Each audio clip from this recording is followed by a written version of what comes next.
प्यारे दोस्तों, dear friends, हम लोग पहले इसके पिछले वीडियो में चर्चा कर चुके थे कि फिजिक्स में 45 क्वेश्चन की तैयारी कैसे करनी है। तो दूसरा वीडियो होने में कुछ समय लग गया, क्षमा चाहता हूं, मैं कहीं पर व्यस्त था और अब आपके सामने रेगुलर आपको वीडियोस इस प्रकार के मिलते रहेंगे। तो हम बात करते हैं डायमेंशन के। जैसे सबसे पहले हमारा खेल शुरू हुआ था, देखिए याद हो, पहला टॉपिक डायमेंशनल एनालिसिस है। अब डायमेंशनल एनालिसिस के चैप्टर में आपके लिए क्या क्या काम का है। पहली बात तो इसमें से न्यूनतम 1 और अधिकतम 2 क्वेश्चन, मतलब मिनिमम 4 नंबर आपके और मैक्सिमम 8 नंबर आपके आ सकते हैं। और वो हमने कैसे लेने हैं उसकी अब हम बात करेंगे। ये देखिए, सबसे पहले टाइप के क्वेश्चन इसमें आते हैं जिसमें आपको डायमेंशंस को निकालना है। डायमेंशंस को निकालने के चक्कर में आपके लिए जरूरी क्या है, आपको फॉर्मूलेज मालूम होने चाहिए। फॉर्मूले यदि आपको मालूम होंगे तो आप डायमेंशंस को निकाल पाएंगे। तो पहली चीज आपको डिफाइनिंग डायमेंशन टाइप का क्वेश्चंस है।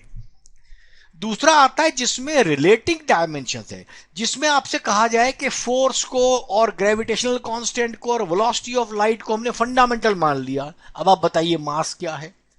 मतलब इसमें भी है तो वही काम करने वाला, लेकिन लगभग इसमें रिलेटिंग डायमेंशन है। फाइंडिंग डायमेंशन का मतलब तो वो है कि जो डायमेंशन आपके पास ऑलरेडी आपके पास है, आपने आज तक पढ़ी हुई है, उसी का प्रयोग करना। लेकिन यहां पर आपके पास डायमेंशन को निकालना है, वो भी समझाऊंगा।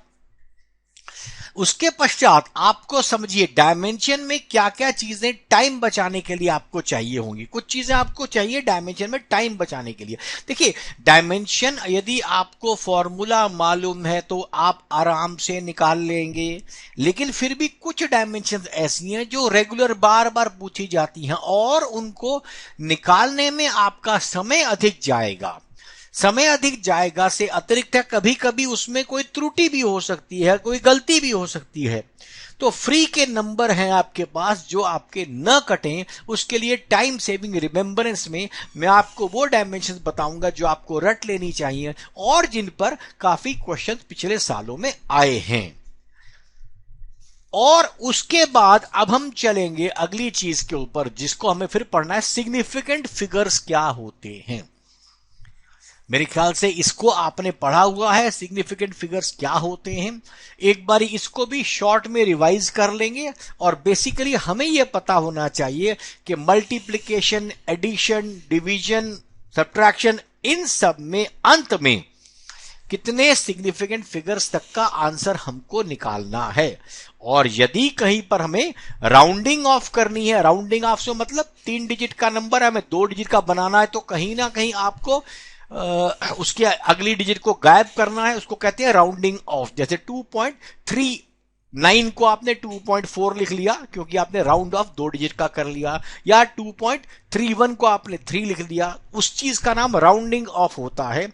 तो राउंडिंग ऑफ का तरीका भी हम दोबारा से एक बार अपने आप को फ्रेश कर लेंगे। आइए, अगला है वर्नियर गेज, वर्नियर कैलिपर कहते हैं, वर्नियर कैलिपर और स्क्रू गेज। इन पर भी प्रश्न हमारे आ सकते हैं और आए भी हैं।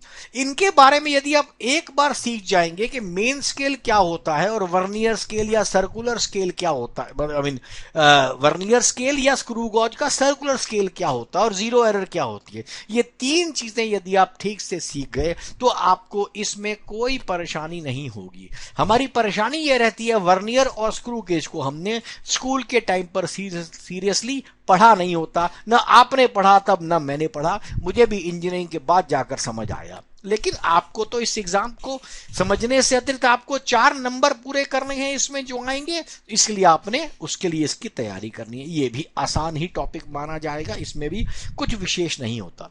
और अंत में एरर एनालिसिस होता है, कौन सी परसेंटेज एरर है, कैसे रिलेटिव एरर जुड़ेंगी, कैसे परसेंटेज एरर जुड़ेंगी, कैसे रिलेटिव एरर जोड़ दी जाएंगी, कैसे एब्सोल्यूट एरर जुड़ेंगी, ये सारी चीजों पर हम चर्चा उसमें करेंगे। तो धीरे धीरे करके हम इन सारी चीजों को, ये पूरी चीजें डायमेंशनल एनालिसिस में मैंने आपको जो 8 चीजें बताई हैं, हमको ये सारी चीजें करनी हैं, क्योंकि इन सब को करने की मदद से हमारे पास जो, जैसे मैंने आपको बताया, डायमेंशन का नंबर फिर हमारे हाथ में रह जाएंगे पूरे। 4 नंबर का आएगा तो 4 और 8 आएंगे तो 8। आइए अब हम इसको पहले चीज को समझते हैं। सबसे पहले फाइंडिंग डायमेंशंस। डायमेंशंस को फाइंड कैसे किया जाता है? आप जानते हैं सारी की सारी डायमेंशंस MLT, मास, लेंथ और टाइम के चक्कर में होती हैं। तो आपको क्या करना है, हर चीज आपको मास, लेंथ और टाइम में तोड़ने के लिए या वो निकालने के लिए आपको क्लियर होना चाहिए कि आपको अब करना क्या पड़ेगा। सब चीजों के फॉर्मूले आपके दिमाग में होने चाहिए। किसी का भी यदि फॉर्मूला नहीं होगा तो आपको परेशानी हो जाएगी। तो student, to remember the formula, आपको सारे फॉर्मूले बेटा याद रखने हैं। फॉर्मूलों की लिस्ट जिसे चाहिए हो आप मेरे YouTube के चैनल के नीचे अपना ईमेल आईडी डाल दें, मैं आपको इंडिविजुअली सारे फॉर्मूले जो नीट में इस्तेमाल होते हैं उनकी पूरी की पूरी आपको लिस्ट भेज दूंगा। आइए अब मैं आपको एग्जाम्पल बताता हूं। जैसे आपने कहा मुझे स्ट्रेस का फॉर्मूला चाहिए, अब आपको क्या पता होना चाहिए स्ट्रेस क्या होता है। Stress is basically force upon area. Energy क्या होता है, force into distance. Planck's constant क्या होता है, क्योंकि energy is equal to H into nu, और ये H हमारा प्लैंक्स कांस्टेंट होता है। ऐसी चीजें जैसे अब निकाल के आपको बताता हूं। स्ट्रेस मुझे मालूम है फोर्स अपॉन एरिया। अब फोर्स की डायमेंशन मेरे को मालूम है MLT-2 होती है। मास इंटू एक्सेलरेशन से भी निकाल सकते हैं यदि आप इसको भी भूल जाएं, क्योंकि मास की M होगी और एक्सेलरेशन मीटर पर सेकंड स्क्वायर LT-2। यदि आपको प्रॉपरली यूनिट का ज्ञान है या ध्यान है तो यूनिट की मदद से भी आप आराम से डायमेंशन निकाल सकेंगे। परंतु उस यूनिट में आपको करना क्या है, करना आपने सिर्फ और सिर्फ एक काम करना है, और वो ये करना है कि आपको लोएस्ट लेवल तक, जैसे फोर्स आया मास एक्सेलरेशन तक निकाल के, एक्सेलरेशन मीटर पर सेकंड स्क्वायर है, मेंटली वहां तक जाना है। तो चलिए स्ट्रेस हमारे पास आ गया MLT-2 divide by L square. अब आप देखेंगे इसमें ऊपर L है नीचे L स्क्वायर है, तो एक L तो कट जाएगा, उसके अलावा एक L ऊपर बच जाएगा, तो मेरे पास की डायमेंशन आएगी ML-1T-2। याद रहे मेरी डायमेंशंस में डिनोमिनेटर कभी नहीं होता, उनकी पावर हमारे पास माइनस में आ सकती है। दूसरी चीज, आप डायमेंशंस में ML और T की पावर आनी होती है, और ML और T की पावर जो है कभी फ्रैक्शन में भी हो सकती है, नेगेटिव भी हो सकती है, दोनों हो सकते हैं। ये मत सोचिएगा कि सिर्फ पॉजिटिव होना है या सिर्फ होल नंबर ही होना है, ये फ्रैक्शन में भी हो सकता है। चलिए ये आपने निकाल लिया। अब आगे करते हैं दूसरी चीज। ये देखिए अब आपको मैंने दूसरी चीज बतानी है, तो आप डायमेंशन कैसे निकालते हैं अब यहां देखिए। मैंने आपसे कहा कि स्पीड माने वेलोसिटी, एरिया माने ए, और फोर्स, इनको मैंने ले लिया फंडामेंटल यूनिट। मतलब MLT, हम मास, लेंथ और टाइम को फंडामेंटल यूनिट लेते हैं, और इस प्रकार के क्वेश्चन नीट में लगभग हर वर्ष एक आता ही आता है। तो अब हमें क्या करना है, मेनली इन तीन की टर्म्स में, आई रिपीट, इन मतलब स्पीड, एरिया और फोर्स की टर्म्स में मास निकालना है। तो जिस प्रकार से हमारे पास डायमेंशन निकालने का वो पुराना तरीका था उसी प्रकार से करेंगे। दोनों क्वेश्चन हम करेंगे, डायमेंशन ऑफ मास भी निकालेंगे और यंग्स मॉडुलस भी निकालेंगे। आइए इसको जैसे पुराना तरीका करते थे वैसे ही करेंगे। हमको ये मालूम होना चाहिए इनकी डायमेंशंस क्या हैं। देखिए जब हम डायमेंशन शुरू करते हैं MLT से या कोई फॉर्मूला बनाते हैं, आप सारी डायमेंशन को MLT की फॉर्म में लिख लेते हैं। तो अपने को यहां मालूम है स्पीड क्या होगा LT-1, एरिया क्या हो गया L स्क्वायर, और फोर्स की value MLT-2, because mass into acceleration, और एक्सेलरेशन LT-2 होता है। यहां तक क्लियर।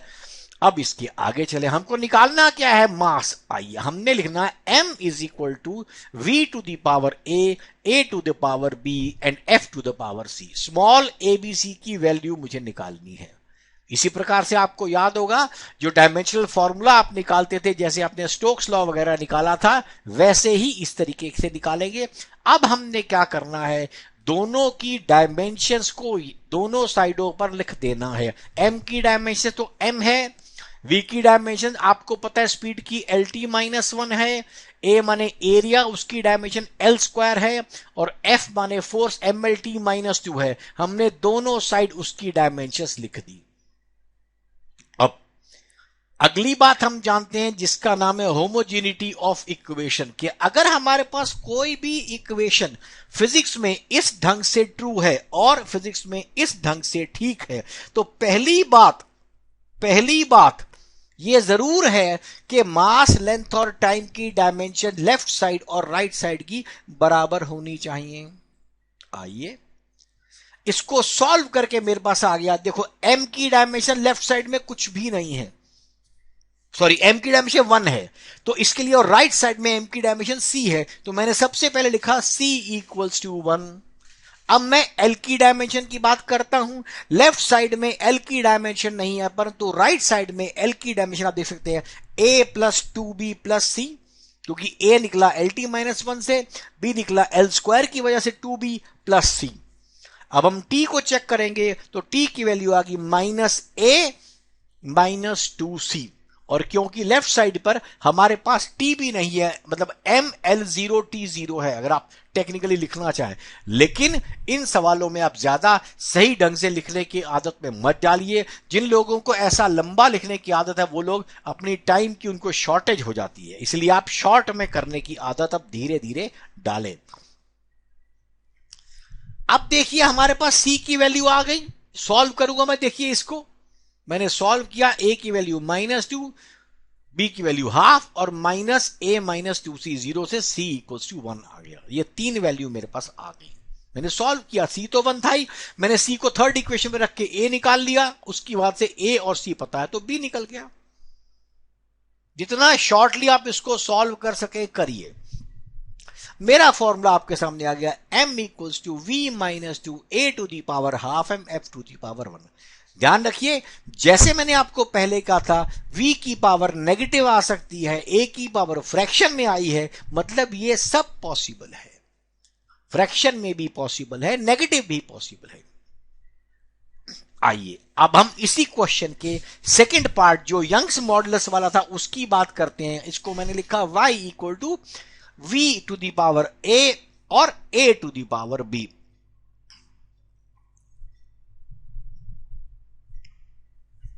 अब हमने फिर वही काम, मुझे v की डायमेंशन मालूम है LT-1, a की डायमेंशन मुझे मालूम है L स्क्वायर, f की डायमेंशन मुझे मालूम है MLT-2। अब मैंने तीनों की वैल्यू को फिर लिख देना है और y की डायमेंशन भी लिखनी है। y क्या होता है, स्ट्रेस, क्योंकि स्ट्रेस अपॉन स्ट्रेन, स्ट्रेस अब अभी निकाल चुके हैं तो स्ट्रेन की डायमेंशन होती नहीं है। अब मेरे पास यहां देखिए खेल बनेगा कि लेफ्ट साइड में m की पावर 1 है और राइट साइड में m की पावर c है, तो इसमें भी c1 आ जाएगा।